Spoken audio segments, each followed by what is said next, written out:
Assalamu alaikum, dear friends. Today I'm going to explain income tax and corporate tax planning from UGC NTA NetSet paper to commerce. From the Indian taxation system point of view, taxes are classified into direct taxes and indirect taxes. Direct taxes are those taxes which are directly paid by an assessee from his own income or on the transactions done by him directly. One example of direct taxes is income tax. The second one is second type of taxes which are levied in India are indirect taxes. Indirect taxes are those taxes which are not directly paid by the end user or the person who is enjoying the benefit of a particular transaction. For example, a person purchases a particular commodity or enjoys a service, he need not go and pay the service tax or GST on that directly, whereas it is paid by the manufacturer. So it is a best example of indirect tax.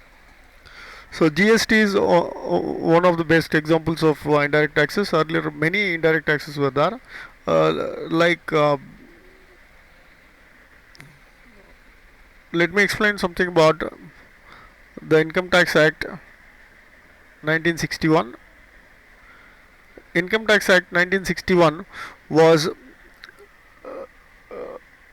introduced, it came into force, it was implemented from 1st April 1962. In the Income Tax Act, the incomes earned by a person, here person includes totally 7 types of entities: natural human beings, an association of person, and then partnership firms, companies, corporations, artificial judicial persons, all come under this category as a person. Income tax is levied on the income earned by a person during a previous year. The income is assessed for 12 months starting from 1st April to 31st March every year. The tax rates and modifications are introduced in the Finance Act or Finance Bill, that is the Union Budget presented in the Parliament every year during the month of February. The income earned by a person is classified into 5 heads of incomes, or 5 the total number of sources are classified into 5 under the Income Tax Act. First one is income from salaries, second one income from house property, then the third one is income from business or profession, then the fourth one is capital gains, fifth one is income from other sources. The head income from salaries include salary received by individuals. Here companies cannot have this kind of income, whereas even corporate houses, that is even the corporations or any artificial persons will also not have this kind of income in their accounts. Income tax is levied on the salary income of a person based on the provisions laid down in the Income Tax Act. For the purpose of calculation of income from salary, the income from salary is classified into various subcategories, that is salary received by the person, that is basic salary, and then allowances, perquisites, profits in lieu of salary, and then other fringe benefits received by an individual are all included in his salary as income for the year. After adding all the incomes received by an individual, certain deductions are allowed from the gross total income. After that, tax liability is calculated on a person's salary income for the year. Then the second source of income is, or second head of income is, income from house property. Any income earned by a person by way of renting out commercial establishments or house properties to individuals or business houses, etc., is calculated under this head. Section 24 deals with the calculation of income from house property. Income from house property is calculated based on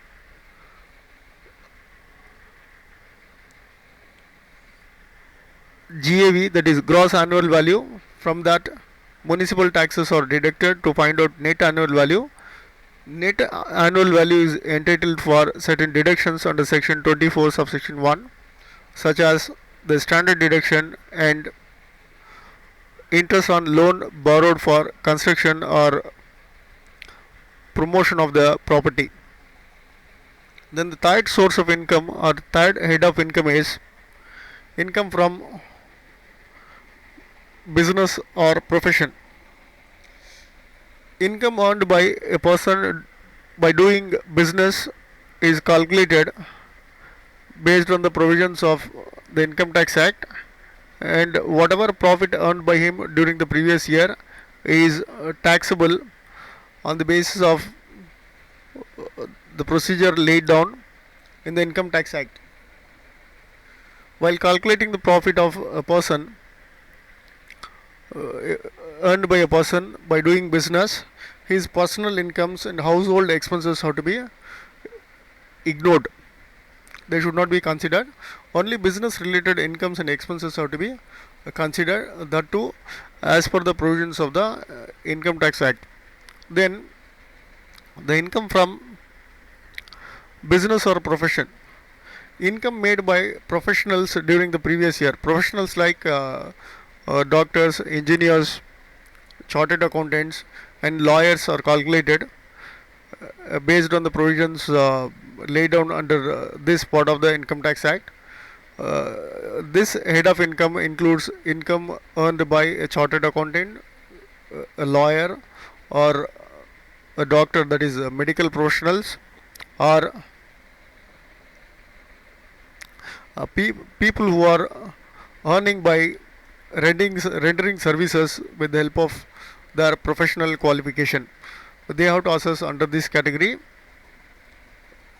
Those incomes have to be calculated based on the procedure laid down under this act. Here also, while calculating income from profession of a person, only incomes and expenses related to a person's profession are considered here. Other incomes or other expenses are not considered. Then the fourth category or fourth head of income is income from capital gains. Income from capital gains is classified into two categories: long term capital gains and short term capital gains. Long term capital gains are the capital gains which arise while transferring long term capital assets held by an assessee. The next category is short term capital gains. Short term capital gains are calculated by the assessee from the transfer of short term capital assets. Long term and short term capital assets are identified based on the provisions of the Income Tax Act. In case of fixed assets, if the assets are held by an assessee for 36 months or more, they are termed as long term capital assets. If the assessee is holding a fixed asset for a period less than 36 months, it will be considered as a short term capital asset. Whereas in case of scrips, that is shares and debentures or securities or gold and silver or any other kind of bullion and all, The assets which have not completed 12 months are considered as short-term capital assets, and the assets, this kind of assets which have not completed, which have completed 12 months are considered as long-term capital assets. From the capital gain, that is long-term capital gain, a person can avail deductions under section 54 for expenses incurred by him in connection with purchase of another property or another asset within a specified time laid down in the provisions of section 54. Then the fifth head of income or category of income earned by a person is income from other sources.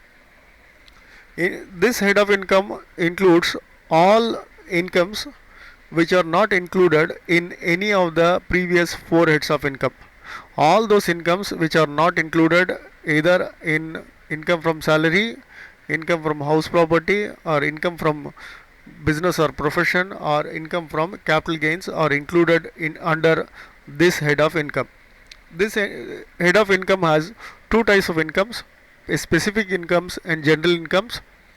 Income from other sources generally include dividend earned by investment in shares of a company, interest received from securities, and then income from subletting of properties, and then income from renting out plant and machinery, and then gambling income or any other kind of casual incomes are brought under this category or included under the head income from other sources. So income from other sources is a separate head of income which includes only those incomes which are not included in the previous heads of income. Income from other sources are calculated from other income from other sources also. Certain deductions are allowed. Those deductions are specific to a particular income. Here, while adding the lottery income, we have to take the gross lottery income earned by an assessee. If net income is given, it has to be grossed up. Similarly, if a person has received net interest from a company's investment or investment in debentures or securities of a company, in such case, that income has to be grossed up by using a formula, that is grossing up formula. We have to gross it up. Then finally the total income is calculated. Then corporate taxation in India. Corporate taxation in India has a long history. In India, corporations, that is business houses, are required to pay tax on the basis of the income earned by them during the previous year. Corporate tax is collected on the basis of the provisions of the Income Tax Act 1961.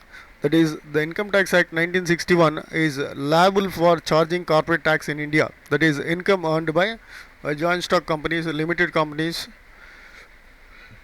both private as well as public limited companies. Corporate tax is levied on income earned by the companies, whether domestic or foreign. For the purpose of corporate tax, the companies are classified into two categories: domestic companies and foreign companies.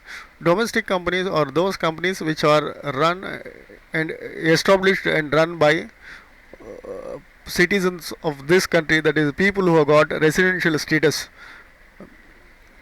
as residents in this country. Whereas foreign companies are the companies which are promoted by foreigners, people from outside India, who do not have the required conditions satisfied. First one, here domestic company is explained. Domestic company is one which is registered under the Companies Act of India. Now the Companies Act 2013 is in vogue, and also includes the company registered in the foreign countries having control and management wholly situated in India. If the control is situated in India, then a company existing in a foreign country is also considered as a domestic company. Domestic companies include private as well as public companies. Foreign company Foreign company is one which is not registered under the Companies Act of India and has control and management located outside India.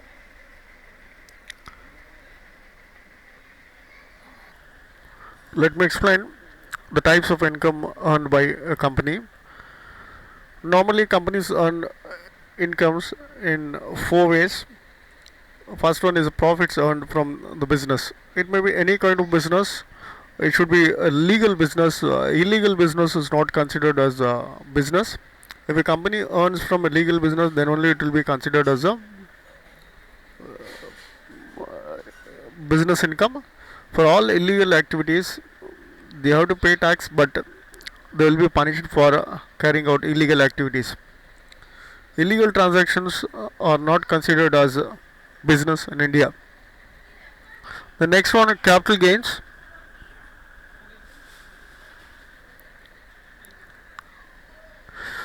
Business income of a company is taxable based on its residential status. If a company is resident, its tax liability will differ, whereas a non-resident company has to comply with certain other conditions.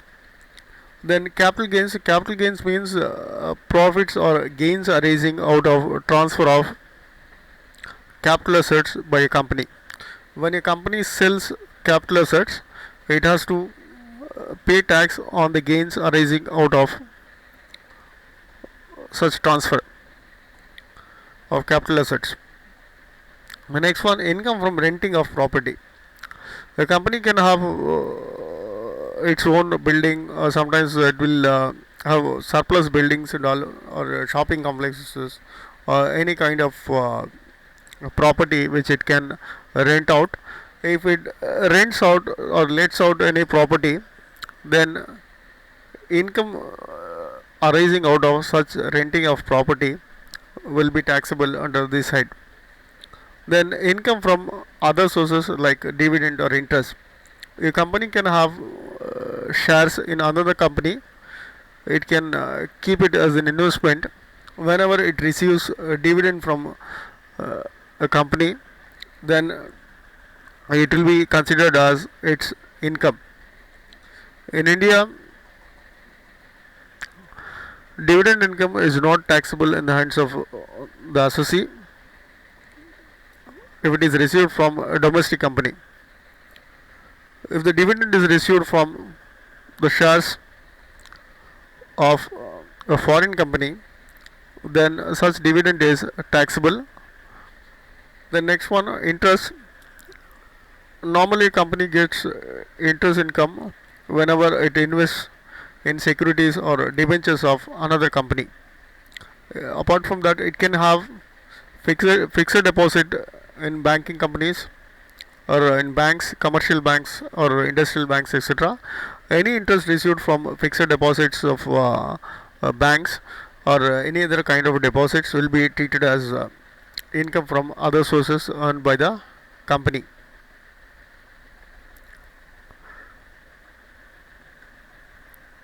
Then, in addition to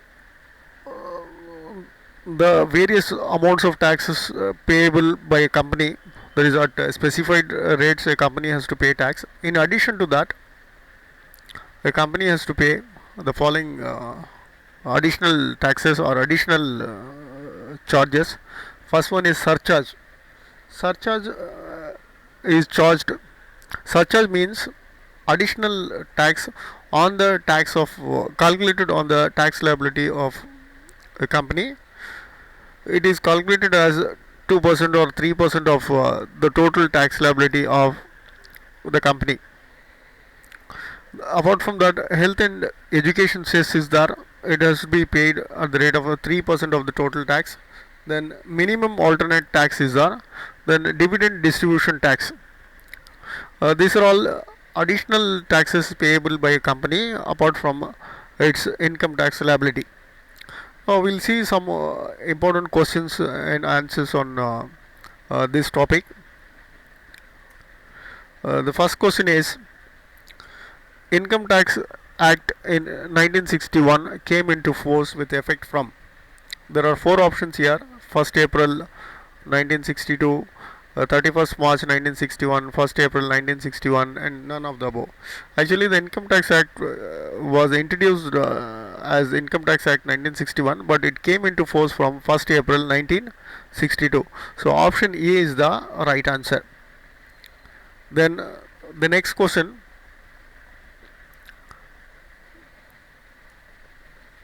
income tax in India is charged at the rates prescribed by. There are four options here: the Finance Act, the Income Tax Act, the Central Board of Direct Taxes, the Ministry of Finance. Actually, every year the tax rates are specified in the Finance Act presented in the Parliament by the Finance Minister along with the Union Budget. So option A is the right answer here. Then income tax in India is charged at the rates prescribed by the Finance Act. Then the transaction in which a contract for the purchase or sale of any commodity, including stock, shares, is periodically or ultimately settled otherwise than by actual delivery or transfer of the commodity or scrips, is known as. What such transaction is called?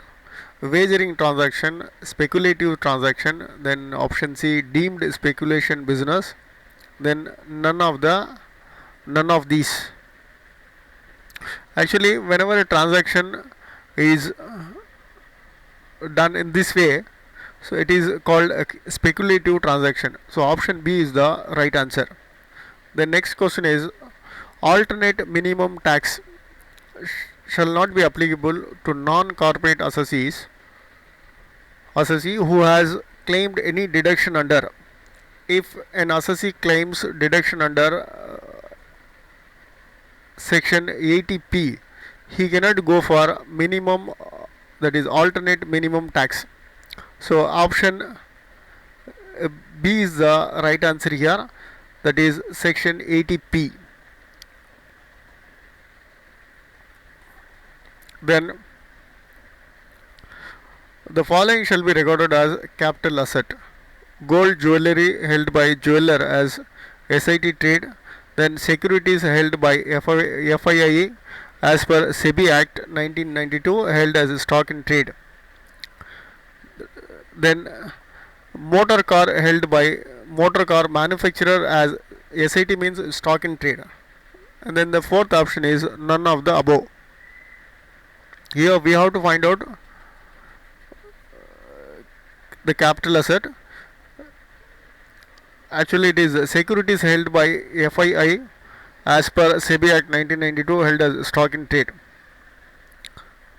Then new asset for the purpose of section 54 GB, that is under capital gains, does not include any machinery or plant which before its installation by the assessee was used either within or outside India by any other person, that is second hand machinery or plant. Then any machinery or plant installed in any office premises or any residential accommodation, including accommodation in the nature of a guest house. And then C, any office appliances including computers or computer software. Then all of these. So actually a new asset means it should be newly purchased. Any asset which was already in use by the assessee or any other person will not be considered as new asset. So here new asset for the purpose of section 54 GB will not have any of these. So all of these, option D is the right answer here. Then next question: under section 270A, penalty attract rupees dash up to 50% of tax payable on underreported income. Underreported means showing income less than the actual income. Then 100% of tax payable on underreported income, and penalty can be as high as 200% of the tax payable on the misreported income. Then 50% of tax payable on underreported income. Then 50% of a tax payable on underreported income as high as 1500%. So then next question, exemption of dash will be available under section exemption of dash will be available under section 1032 10 subsection 32 to the parent in respect of minor's income clubbed with the parent. Whenever minors are not not assessees, then their income will be clubbed, that is added to the income of their parent whose income is more than the other during the previous year. So how much exemption they can claim? That exemption amount is rupees 1500. So answer for this question is option A, rupees 1500. Then the next question, charitable purpose include. What are considered as charitable purpose? Relief to the poor, education, medical relief, all of these. So the right answer is all of these. All of these items are considered as charitable purpose. Then the next question, a cooperative society is although a body of individuals but taxable at the same rate as applicable to individual or HUF. Then option B, average rate of tax. Option C, the maximum marginal rate. Option D, the rates given in Schedule 1 of Income Tax Act. The right answer is, it is the income of a cooperative society is taxable as per the rates given in Schedule 1 of Income Tax Act. So option D will be the right answer here. Then next, a cooperative society is although then residential status to be determined for option A previous year, option B succeeding year, option C is calendar year, none of these. Actually residential status of an assessee is determined for the previous year, it is not for the succeeding or calendar years. So option A is the right answer here. The next question is, dividends received from an Indian company in USA is dash in case of a resident, dash in case of not ordinary resident, and dash in case of a non-resident. So here dividend received from an Indian company in USA, that is the company is Indian. If an assessee is a resident, in such case it is not taxable, exempt for him. If he is not a resident, then he need not pay tax on that. Actually he is not resident in India. And if he is not ordinary resident, then also he need not pay tax on that. So it is fully exempt for all the three cases. So option D, exempt, exempt, exempt will be the right answer here. Then next one, in order to claim relief under the tax treaty in India, a non-resident, option A, should have a business presence in India. B, should produce his permanent account number. C, should produce tax residency certificate. T or C, should produce his income tax return filed in the home country. See, the right answer is he should produce a tax residency certificate. That is, in order to claim tax relief under the income tax treaty in India, a non-resident should produce tax residency certificate, that is a TRC, to claim relief under the tax treaty in India. These are the few important questions. Apart from that, there are so many other topics to be covered in this particular paper that will be presented in the next video. You can contact me for further clarifications in this. Thank you for patient listening or watching.